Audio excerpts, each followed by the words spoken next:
Okay, changed my mind. I changed my mind. It's my channel. I can do that. So the first session, and this is probably going to be true for the second and third session also. The first session, all put together, was almost 3 hours long, which I was thinking it was like two, maybe 2.5. Anyway, I looked at the videos, and I had already split them up into 3 sessions because they took 2 breaks during the first night. They'd go for an hour, take a break, go for an hour, take a break. Then they went for like 30 or 40 minutes during the last, I think the second session was like an hour and 15 minutes, and the last session was like 40 minutes. So anyway, it was almost 3 hours. So I thought, well, they're taking breaks. Let's just split those into parts. Okay, so the episode I put up yesterday was part 1 of session 1.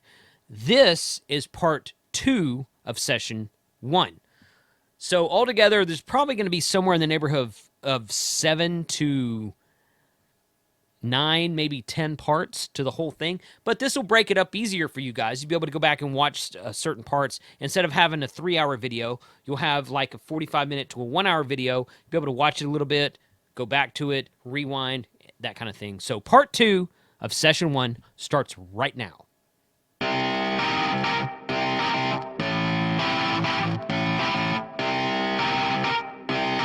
Shut up and sit down. Talk about a station log. Station log is a way that you record your contacts, your activities, your QSOs, the things you do on ham radio. You keep a station log usually for one or more of 3 different reasons. For a legal reason. A log of your transmissions is invaluable. Especially in proving you're innocent for an interference complaint or an FCC investigation. Say the FCC comes knocking on your door and says, we'd like to come in and see your station. Somebody's been broadcasting obscene language and music, and we think we've kind of honed it down to your station, to your location on these days.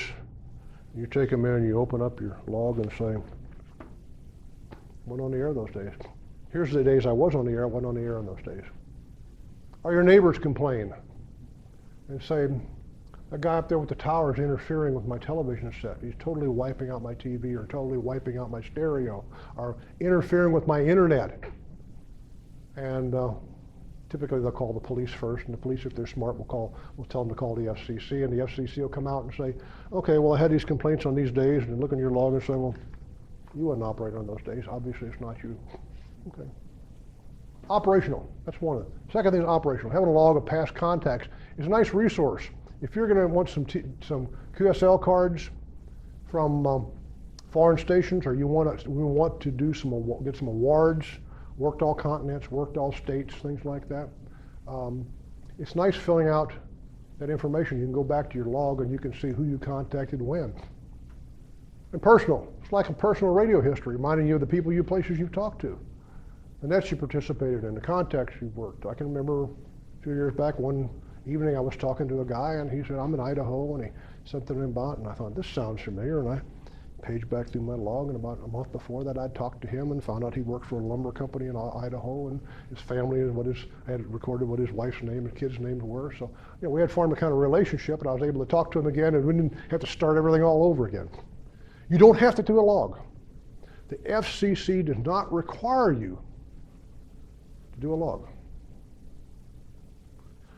A lot of hams, especially when they get on HF, used to be, you had to have a log. Used to be you had to log all contacts. And I found that when I get on a repeater or talk to somebody, that was a real nuisance to have to log that information. Well, they've since done away with that and said you don't have to have a log anymore. There's a couple times that you might want to have a log though. For example, where are you going to write down the information that you have if you operate on 60 meters? Where are you going to log write that information down in a convenient place when you operated and what antenna you used that you used a directional antenna, a higher gain antenna than a dipole on 60 meters, for example. But if it's almost valuable and almost a necessity if you're going to do chasing awards or things like that.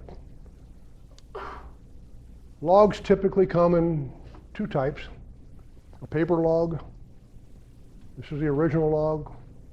It had information such as date and time of contact, call sign of the station that I talked to, band or frequency, any signal reports, what kind of signal reports they gave me, I gave them, and what they gave me, and any comments or remarks. You can also do the same thing on a computer logging program. And you can log stuff on your computer, on your hard drive. Or you can do what's called logbook of the world. And it goes into the cloud, and you keep your information in the cloud. So you can log your information in the cloud. At 60 meters, you note that if you're using any antenna rather than a dipole, as we said. Also, remember, now that you're authorized to use 1,500 watts, a lot more than the 25 or 50 watts that you had on your mobile radio. You've got to pay a lot more attention now to your RF evaluations. Remember, you have to do an RF evaluation of your station if you're in that sweet spot in the band to make sure that you're not exceeding the allowable exposure to either you or your family or your neighbors. And you're supposed to do that. You're supposed to record it. Where do you record it at? A logbook. If you're keeping a logbook, a station log, that's a great place to record it. What frequency you're on and when you did it. Questions about logs? They're nice. They're handy. You may find them more beneficial to you as a general than you did as a tech. So you may want to consider doing that. There's a lot of computer logging programs out there. Some of you have to pay for. A lot of good free ones. I think I used one from a guy in mid-Missouri. It's about $10. It's a really nice program. Got call sign lookup. I can put a guy's call sign in there. It'll tell me who he is and this kind of good stuff. So some of them are free. And you can even do them on your handheld.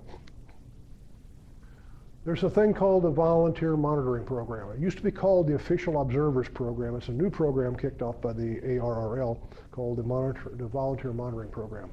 And it's a group of amateur radio operators who are volunteers who formally enlisted, they're registered and they're formally acknowledged to monitor the airwaves for rules violations. They're looking for people that are doing interference, they're looking for people outside the band, they're looking for people using profanity on the air, any number of things. The whole idea of this is to encourage, the FCC encourages self-regulation in compliance with the FCC rules. Typically, if you're doing something wrong, it'll be one of these guys that hear you rather than the FCC.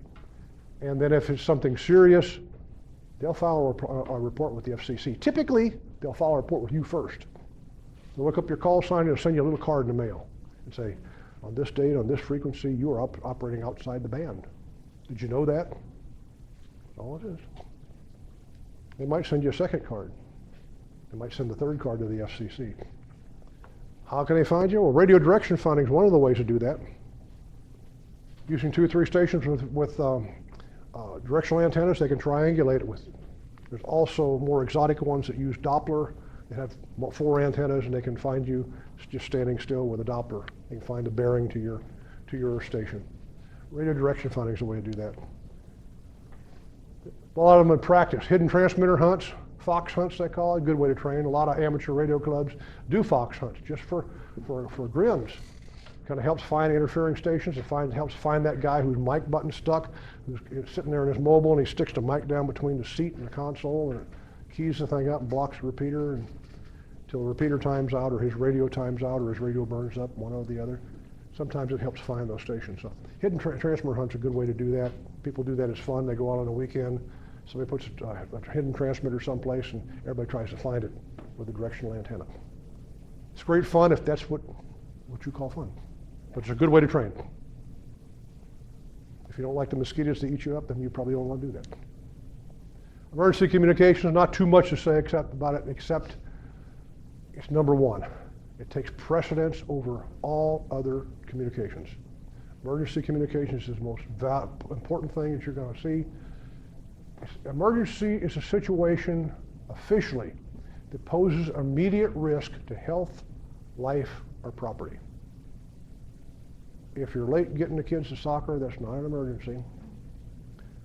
But immediate risk to health, life, or property, that's emergency communications. It takes precedence over all other communications. The answer is, what frequencies is best for emergency communications? That's the question. What frequency is best for emergency communication? Whatever works. Use whatever frequency and whatever mode you has the best chance of getting this stress call through, whatever it takes, even if it's not a ham radio frequency. Whatever frequency is best. And if you hear an emergency, someone call an emergency, what's your job? Your job is to stop what you're doing, stop who you're talking to, and provide whatever kind of help they can use, that they need, whatever you can do for them. You may be referring to somebody else, it may be calling someone, but your job is to stop and let them take the frequency and provide whatever help you can provide. I pressed that wrong button again. How do you pick a frequency to operate on? What do you know what frequency to operate on? Well, if there's already somebody there and you want to talk to them, it's pretty easy. You just call them on their frequency. But if you want to pick a frequency to operate, what do you do? Well, first thing you do is listen. And you listen some more, and you listen even more. And when we talk about skip propagation later on, I'll tell you why you listen a lot. Also, on phone, on voice, ask, is the frequency in use? Is this frequency in use? Followed by your call sign. If you're sending CW, you put QRL, question mark, your call sign. QRL means I'm listening on this frequency, is it in use? Don't operate too close to another station. Remember, your bandwidth, your audio signal on single sideband is about 3 kilohertz wide, 2.8, but we'll use 3 because that's a nice number. It gives us a little bit of margin. 3 kilohertz wide. Don't get closer than 3 kilohertz to an adjacent station, or you're going to spill over on their signal. Or if you're on CW, since it's got a narrow signal, you can operate within 150 to 500 hertz closer to them. You can cram a lot of CW stuff together. Don't get too close to another station. Don't get too close to the band edge. Remember, your signal, even though you've got a single number on your dial, your signal's wider than that. It's wider by 3 kilohertz if you're talking on single sideband. Your signal goes past that number that you see on your dial. So don't go too close to the band edge or you'll fall outside the band edge. If part of your signal's outside the band edge, you violated the bandwidth requirements. You might get a card from one of those volunteer monitors saying you're outside the band. Make sure you comply with established band plans. Not only this one that says where you can use voice and where you can use CW, but there's also sub-band plans such as where satellite areas set aside agreed to by hams for satellite communications, agreed to for repeaters, agreed to for digital, for particular digital modes. Make sure that what you want to do is in that band plan. That's how you pick a frequency. Let's talk about AM. We'll talk about voice signals. We'll talk about an AM signal, an amplitude modulated signal. An amplitude modulated signal, your voice signal, even so single sideband, starts out as a voice AM signal. It's called balanced modulation. Balanced modulation combines speech, amplifier, voice with an RF carrier. Your transmitter is sending an RF carrier, just a steady carrier, a steady note, a steady frequency. And it's pretty narrow. It just has no information in here at all. The carrier frequency is called a carrier frequency, has no information in it. It just kind of holds the information. It carries the data along. When you put voice modulation to it, when you mix it with a voice signal, you get 4 frequencies. The original two frequencies, you get the original voice frequency, whatever that is, the audio frequency, and the original carrier frequency. You get the sum of the two of them, the carrier frequency plus the voice frequency, which is your upper sideband, and the carrier frequency minus the voice frequency, which is your lower sideband. We're not interested in the original audio signal, but we look at an AM signal, an amplitude voice modulated signal, and what you have is you have a carrier in the middle with no information. You've got voice information in the upper sideband and voice information in the lower sideband. And this and that are identical. So you're transmitting on an AM signal twice as much as you need. Make sense so far? That's what happens when you mix a signal together. Now, that takes up a lot of bandwidth. It wouldn't take too many of those signals in some of these bands to pack the whole band full. So we wanted to make this thing narrower. We want to shrink this down, not lose the voice information in the voice signal, but we want to make this thing smaller. So what are we going to do with this? Well, the first thing we look at, we say, well, we've got the same information twice. Why don't we just send it once instead of twice at the same time? So we're going to filter out one of those upper or lower sideband signals. This is about 3 kilohertz wide. And then 3 kilohertz wide. That's where our 3 kilohertz is coming from. So we're taking up 6 kilohertz. And the center of frequency is what's displayed on our dial. So what we want to do is let's say we want to do a lower sideband. We want to filter out and suppress the carrier and that upper sideband voice information. We took the carrier out because, remember I said to begin with, it doesn't have any information in it. We don't need it for anything. It's just a place marker. It kind of drags the signal with it. So we want to take out that upper sideband signal, voice signal, and take out the carrier, and we're left with just 2.8 worth of voice signal, a lower sideband. Now here's the good part. Before, we were taking our power, our 100 watts on our radio, and we were dividing it up amongst the carrier, the upper sideband, and the lower sideband. Well, if we get rid of the carrier and we get rid of the upper sideband, all of our power goes into the lower sideband. It's much more efficient. We're getting a good bang for our buck now. We're putting all of our power in that lower sideband. It's the most commonly used mode on HF because it's narrow. Later on the receiver end, we're going to put that carrier back in. But right now, we're just going to take that. This is what it looks like. All the power goes into a single sideband. It's narrower. Now, if I want to use upper sideband, I do just the opposite of what I did now. I still take the carrier out, I filter out the lower sideband, and I just use the upper sideband. That's what I have left. This makes sense on singles. That's why they call it single sideband. You might hear people talk about double sideband. Well, double sideband has both of those carriers in it. It's wide. It doesn't do us really any good. But this is how we manage to get a lot more signals in the HF band. And you got to think about it. That's important because when you're talking on VHF or UHF, you're typically talking local communications. You're only competing with the people in your local area. When you're talking on HF, you're competing with the world. So it's important that you use what bands we have, that we use them wisely and don't use any more frequency than we have to. We good with that? Is that yeah? Going back on to the upper sideband and the lower sideband, did you say that those were just picked by the FCC to say, okay, we're sticking with the upper side? Well, I mean, why they use them on a particular frequency? Yeah. Those were picked by the hams. Oh, okay. Why we use lower sideband on the lower frequencies and upper sideband on the upper frequencies? When they originally developed it, that's something they all got together and a bunch of good old boys got together and said, this is how we're going to do it. And that's the convention now. It's not a regulation, it's a convention.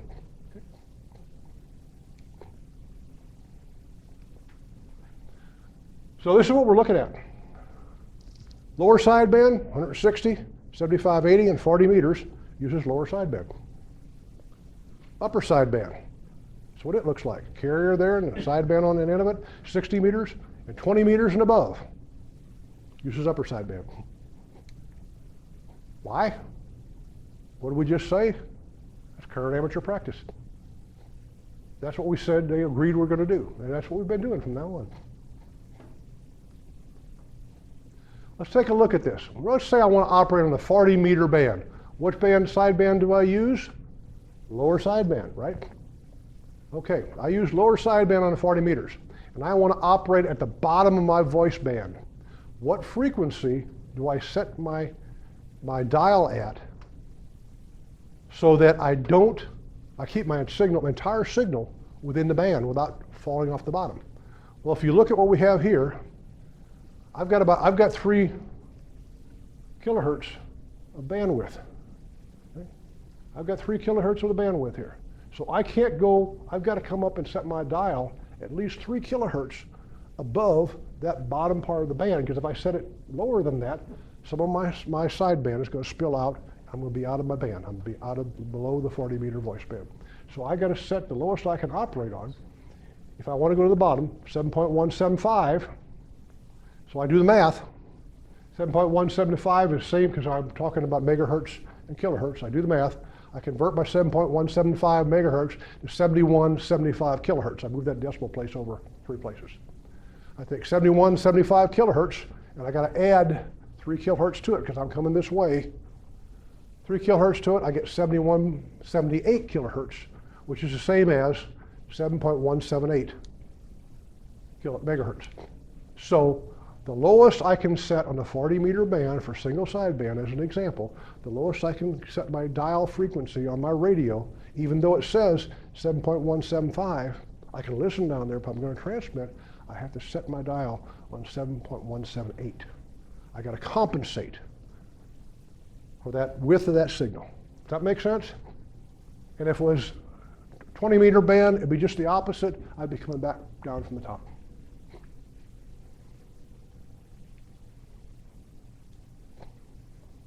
You'd stop at 7.297. Yeah, something like that, yeah. Split frequency operation. Why would we do that? Well, one of the things a lot of radios have, they have split frequency operation on. It allows you to monitor 2 different frequencies. You have 2 different variable frequency oscillators. And that variable frequency oscillator is the one that controls the frequency as you turn the knob.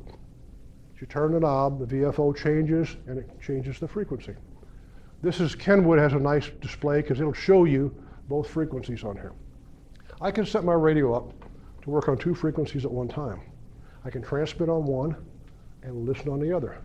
And I can select with one of these AB switches here which one I want to transmit and receive on. But I can do on 2. Now why would I want to do that? Why would I want to do split frequency operation? Well, let's say that there's somebody that has gone off to some remote island that doesn't have ham radio operators on it and set up a ham radio station. It's called a de-expedition. DX meaning distance, long distance, and expedition meaning expedition. We're going on an expedition. So we're going to set up, and we're going to set up there for a week, and we're going to transmit from that location, and we're going to get a lot of hams the opportunity to talk to some island that they've never been able to talk to before. And that's in ITU Region 1, not in ITU Region 2 like we're in. And ITU Region 1 has different frequency allocations. Their bands look different than this. Their frequencies may be a little bit different. Well, what the guy can do to minimize interference from himself, he can transmit outside the ham band, the US ham band. He can transmit on what he's allowed to on ITU Region 1. He can transmit outside the ham band and say, I'm listening on a different frequency. If you want to talk to me, I want to transmit on one and listen on another. So I'd set my radio up to listen outside the ham band, but transmit on the frequency that he said he's receiving on. So it's like duplex, almost like duplex. He's transmitting it on one frequency. I'm listening on that. He's listening on a different frequency, called split frequency operation. Would he have to do the same thing? Would he have to be on 2 different frequencies as well, and transmitting and receiving? Yeah, he'd be doing just the opposite of what I'm doing. He'd be transmitting on one and receiving on the other. It's like a repeater. I'd be receiving on one and transmitting on the other. So that would allow me to talk to him and not violate my band conditions, my band privileges. Also, let's say you have a guy, you're talking to a guy, and what he's showing on his 14.2, what he's showing on his dial is not where he's transmitting on. His transmitter is out of adjustment. And it's transmitting on a different frequency than what he thinks it is.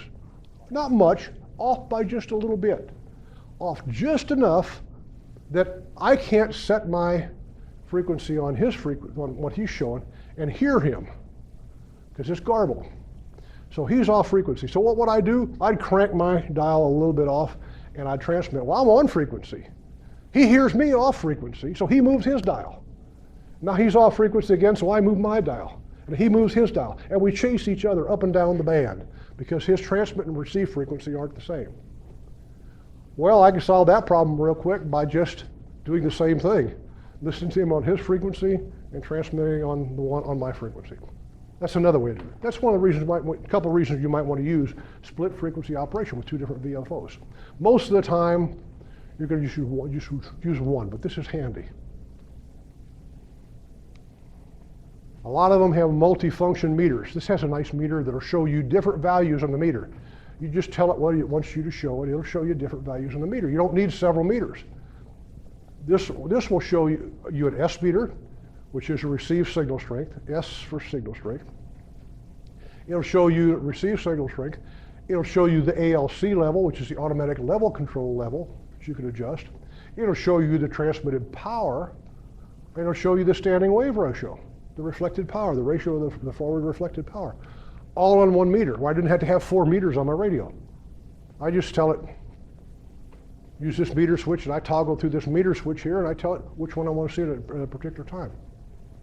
I can tell it, show me power when I transmit, and show me signal strength when I receive. I can have all that in one meter. So multifunction meters are nice. Most new radios have them. I say most new radios made within the last 40 years. We're talking about ALC, automatic level control. Automatic level control is a useful feature. It prevents your overdriving the audio signal and creating distortion. When you crank your mic gain up too high, you think the guy's not hearing me. I called this guy 3 times and he didn't come back to me. He's coming back he hears other guys, but he don't hear me. I must not have enough drive power, and I crank my mic gain up. You don't want to do that. It prevents flat topping, presents excessive bandwidth. Once you start flat topping here's the audio signal, and you notice how all of a sudden when I talk loud, it comes up here, but it flattens out in the top. It doesn't. These peaks go up and down. All of a sudden, these flatten out. They flatten out because I've exceeded the capability of what the amplifier was designed for. I've tried to put 10 gallons in a 5-gallon bucket. So what it responds by simply not responding anymore. When I start flat topping, also it starts splattering my signal. It distorts my signal. My signal gets wider. Now instead of being at 3 kilohertz, I'm wider than 3 kilohertz. So I get excessive gain distortion. You don't want to get it. Splatter. Adjusting the microphone gain usually controls optimum. So you can use the automatic level control. And the automatic level control will help you. To a point, it'll help you. You can set it up where it stays in the proper zone. You can see it reflect up and down when you're talking, but it does. You can also tell where it overdrives. It'll also show you when it overdrives, and you set it down about lower than that. It helps prevent overdriving.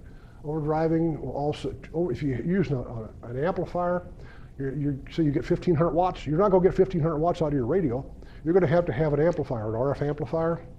RF amplifiers don't like to have nasty excessive gain, don't like to have too much power, don't like to have nasty signals going into them. So you want to make sure that you don't overdrive your amplifier. Attenuator. Attenuator makes your receiver not hear quite as good.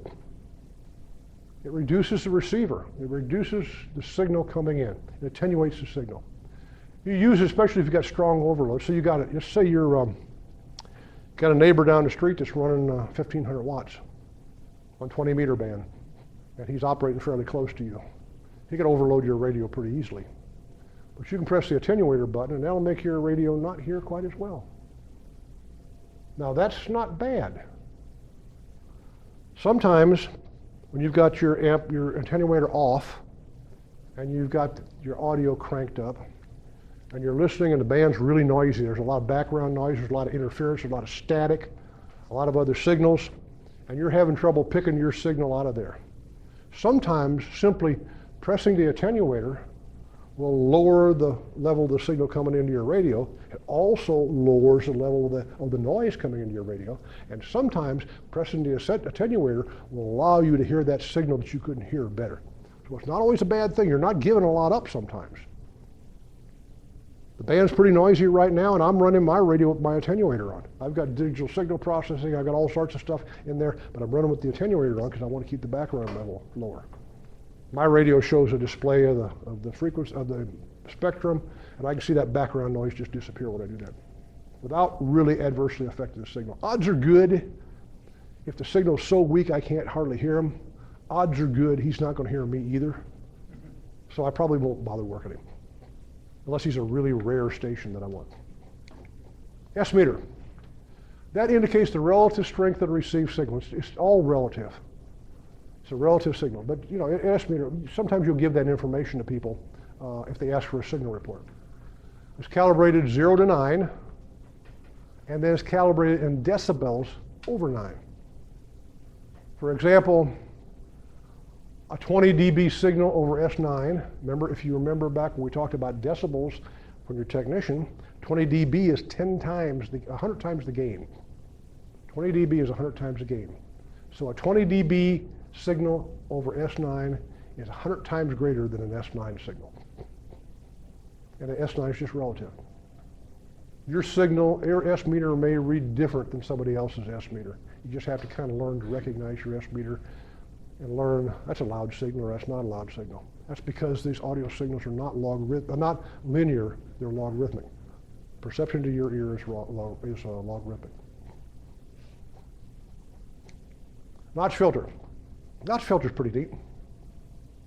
You're operating on a band, you got this annoying frequency, some kind of annoying carrier or interference at one frequency. Everything else around is pretty good. You want to get rid of that. You turn on your notch filter and it'll just do exactly like that. If you were looking at it on a piece of paper, you just cut a notch and cut it out. It just cuts out. It's a digital signal processing function that passes all other frequencies except the one you want to notch out. It attenuates those in a specific range. Yeah. What's the difference in a passband filter and a notch filter? A passband filter takes care of the width of your signal. A passband filter, you could set it to be very narrow. Let's say you're listening to CW. Well, CW is a very narrow signal. And there could be several CW signals, one right next to another. If you've got a wide passband, which is the band that'll pass that audio, if you've got a wide passband, you'll hear 3 or 4 signals at a time. You can take that passband filter and narrow that passband filter down and move it back and forth so it only hears the signal you want. So a passband filter is essentially a variable width filter. Okay? For the band pass. And the notch just cuts out? A notch just takes it away. Okay. Leaves everything on either side of it. Kind of like putting your thumb over it, you know. Put your thumb over it, I don't see you anymore. I see everybody else, but I don't see you. And you can adjust the width of that passband, of that notch filter with either a knob or a menu control.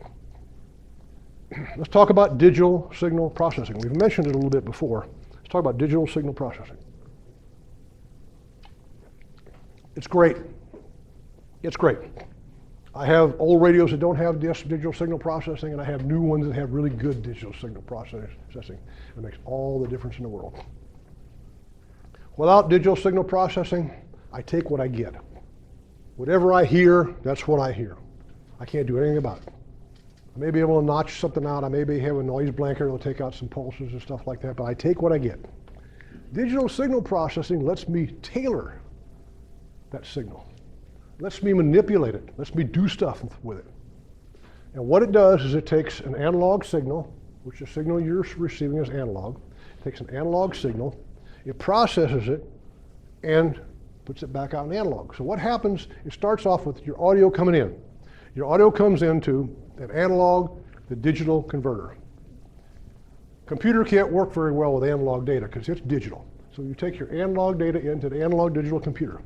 Analog digital computer is sort of like a bologna slicer. It slices your signal up in a bunch of little slices. And it looks at each one of those slices, and it looks at the amplitude, it looks at the characteristics of that signal at that given point in time, and assigns a number to it. And that number is pre-agreed upon by the software itself. The algorithm agrees on what that constitutes. It takes the next piece of information and slices your signal up into various small pieces of information and assigns a numeric value to those. It takes all that, and now you've got now your signal with analog is a bunch of string of numeric values. It takes that numeric value and it goes into the computer, the digital signal processor. The software in there deals with it. The software now allows it to manipulate it. It allows it to change some of those numbers in a predetermined fashion that this understands and that understands. And once you've tailored that signal, once you've taken out some background noise, once you've changed the frequency pitch of the signal, for example, when you've got that tailored the way you want it, it goes into a digital to analog converter, which is just the opposite. whatever formula that used to make digital analog into digital, it uses the inverse of that formula to make digital into analog and puts an analog signal out, an audio signal out. So you can remove noise from your received signal. You can notch out interfering carriers. You can create variable bandwidths. You can create bandwidth with shape to them. You can do all sorts of neat things by taking your analog signal, converting it to digital, manipulating it the way I want it, and passing it back out. It can take a really nasty sounding signal and make it sound pretty good. There's no magic. It's not free. There's no free lunch. You can't take a horrible signal and make a perfect signal out of it, but you can sure improve it considerably with a digital signal processor. Make sense? At that level? Okay. We're trying to, now I'm going to step into one step deeper. Whoops. One step deeper a little later on. Right now we're going to do a review. When selecting a single sideband frequency, remember to stay at least 3 kilohertz away from the edge of the band segment. Remember that what you see on your display, the number you see, the frequency you see, is not the whole signal. It's only the carrier, where the carrier frequency was at. And your signal is going to be 3 kilohertz on one side or the other of that. They're approximately 3 kilohertz wide. So 3 kilohertz is a nice number to use. It's safer and easier to remember and mathematical than 2.8. When selecting a frequency for an emergency, use whatever works. Whatever is the best choice, you use it. An emergency is defined as a situation that poses immediate risk to health, life, property. Question on the 3. So you would never, ever basically be on the fence as far as the frequency number, because it's always going to go over 3? Is that what you're saying? Yeah, never put it right on the fence. That's kind of just dead space then. Yeah. Well, it's not dead space. You're using it. You're using it, that space, but your display, you never want to put your display right on the edge. Your lower sideband or your upper sideband is occupying a space either above or below the frequency you see on your dial. Does that make sense? Yeah, you're basically riding the edge of your wave Yeah, to use it, Yeah. but you're not dialed in on it. that's right. Yeah.